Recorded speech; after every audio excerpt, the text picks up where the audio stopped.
5 खूबसूरत हदीसें। हदीस नंबर 1, तुम में सबसे बेहतर शख्स वो है जो न किसी दूसरे को तकलीफ दे और न दूसरे की तकलीफ का जरिया और सबब बने।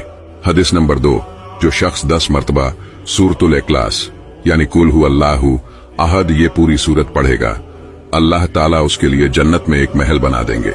हदीस नंबर 3, जो शख्स हर फर्ज नमाज के बाद एक मरतबा आयतल कुर्सी पढ़ने का मामूल बनाएगा, उसके और जन्नत के दरमियान सिर्फ मौत ही फर्क होगी, यानी अल्लाह ताला उसको जन्नत अता फरमाएंगे।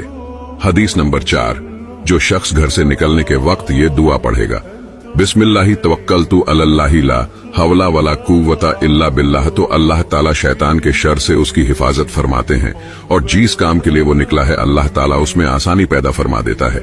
हदीस नंबर 5, नबी सल्लल्लाहु अलैहि वसल्लम ने इरशाद फरमाया कि वो शख्स हरा भरा रहे, हंसता खेलता रहे, जो मेरी हदीस सुने उसको महफूज करें और दूसरों तक पहुंचाए।